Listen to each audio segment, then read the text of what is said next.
Hi everyone. Now let's move on to topic 7 of Unit 2, cybercrime types. Cybercrime refers to illegal activities carried out using computers, networks, or the internet. Among the many forms of cybercrime, 3 important types are identity theft, financial fraud, and cyberbullying. 1. Identity theft. Identity theft occurs when someone steals another person's personal information, such as name, social security number, bank details, or login credentials, and uses it without permission. Attackers may open fake accounts, take loans, or commit crimes in the victim's name. Example: a hacker stealing credit card details and using them for online shopping. Consequence: victims may face financial loss, damaged reputation, and legal complications. Prevention: strong passwords, two-factor authentication, and monitoring bank statements regularly. 2. Financial fraud. Financial fraud is a cybercrime in which attackers use deceitful methods to steal money or financial resources. This can take many forms, such as online banking fraud, phishing scams, credit card fraud, or investment scams. Example: fake emails claiming to be from a bank asking customers to update their account information. Prevention: verifying sources before sharing sensitive details, using secure payment gateways, and avoiding suspicious links. 3. Cyberbullying. Cyberbullying refers to harassment, threats, or bullying conducted through digital platforms like social media, messaging apps, or emails. Attackers may spread rumors, send abusive messages, or share private information without consent. Example: posting offensive comments or spreading false rumors about someone on Instagram or WhatsApp. Impact: victims often suffer from stress, anxiety, depression, or social isolation. Prevention: blocking bullies, reporting abusive content, raising awareness, and implementing strict online safety policies. In short, identity theft steals personal data, financial fraud steals money, and cyberbullying attacks emotions and mental health. Each form of cybercrime has different motives and impacts, but all require strong awareness and preventive measures. To help you focus your study, here are some sample questions you might encounter. 2-mark questions. Define identity theft in cybercrime. Give an example of financial fraud. What is meant by cyberbullying? List 2 consequences of identity theft. Name 2 platforms where cyberbullying commonly occurs. 10-mark questions. Explain identity theft and its preventive measures. Describe different types of financial fraud with examples. Discuss the methods used in cyberbullying and their impact on victims.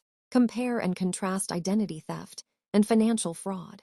Explain the role of social engineering in identity theft and financial fraud.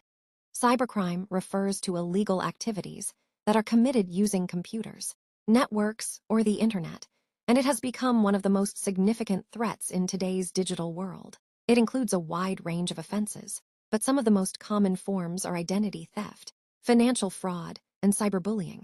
Identity theft occurs when a criminal steals personal information, such as bank details, social security numbers, or login credentials, to impersonate someone and commit fraud. For example, hackers may use stolen credit card details to make unauthorized purchases. Financial fraud, on the other hand, involves scams such as phishing emails, online payment frauds, or fake investment schemes that trick victims into giving away their money.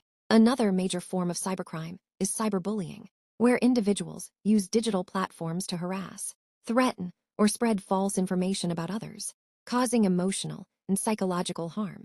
These crimes not only affect individuals, but can also harm organizations by leading to data breaches, financial losses, and reputational damage.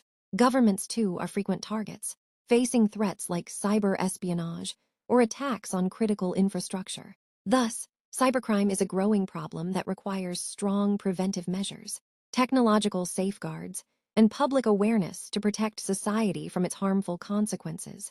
Identity theft. Identity theft is a serious type of cybercrime where a criminal steals someone else's personal information and uses it for illegal purposes without the victim's knowledge or permission. This personal data can include details like name, date of birth, Aadhaar number, social security number, bank account details, or online account passwords.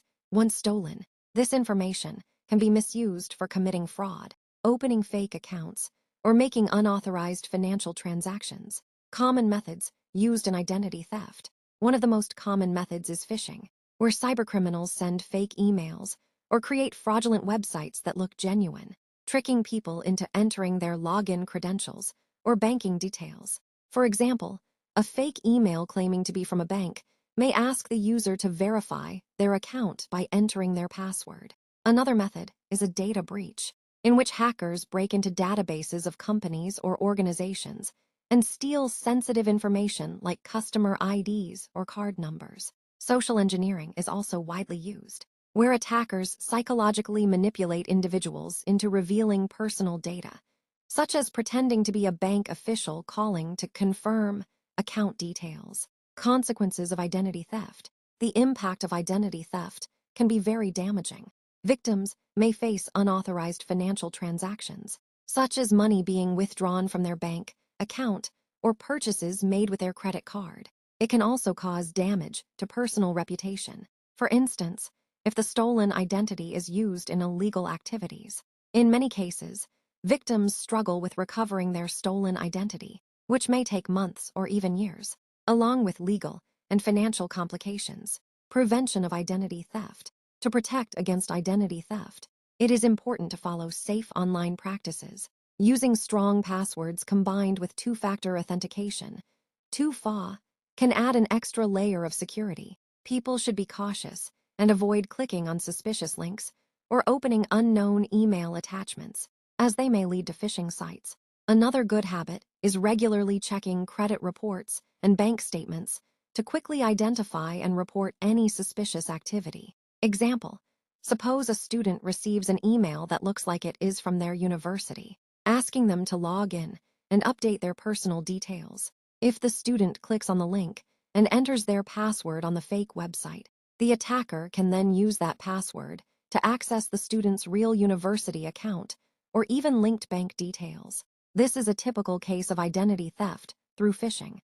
Financial fraud is one of the most common and dangerous forms of cybercrime, as it directly targets an individual's or organization's money and financial resources. It occurs when cybercriminals gain unauthorized access to financial accounts or trick people into sharing sensitive financial details, such as passwords, PINs, or OTPs.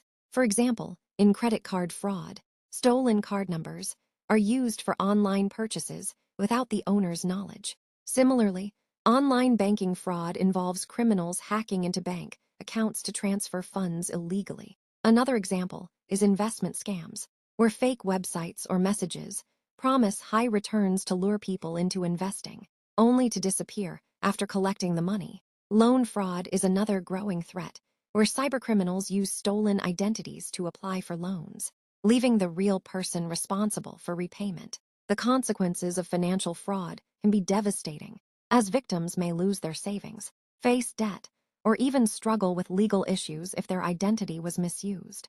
To prevent such crimes, individuals must take strong security measures, using secure and unique banking passwords, enabling two-factor authentication for transactions, and never sharing OTPs with anyone are essential steps. Regularly monitoring bank statements and account activity can also help in spotting suspicious transactions early. Moreover, people should always use official banking websites or mobile apps and avoid clicking on links in suspicious emails or messages, as these are often used in phishing attacks. By staying cautious and practicing safe online behavior, many financial fraud attempts can be detected and avoided before they cause harm. Cyberbullying is a serious issue in today's digital age, where people spend a lot of time on social media, messaging apps, and online communities. It refers to harassing, threatening, or humiliating someone using digital platforms such as Facebook, Instagram, WhatsApp, or online forums. Unlike traditional bullying, which happens face-to-face, cyberbullying can occur anytime and anywhere, making it even harder for victims to escape. For example, a student may receive threatening messages on WhatsApp, or someone may post embarrassing photos or videos of another person without their permission. In some cases, false rumors are spread online to damage someone's reputation. The impact of cyberbullying is very harmful. It can cause emotional distress, anxiety, depression, and social isolation. In extreme situations, victims may even develop suicidal thoughts. To prevent cyberbullying, students should use strong privacy settings on their social media accounts, block and report offenders immediately, and keep screenshots or chat records as evidence. Parents and teachers should also create awareness about online safety and provide emotional support to victims so they do not suffer in silence. Please have a look at summary table.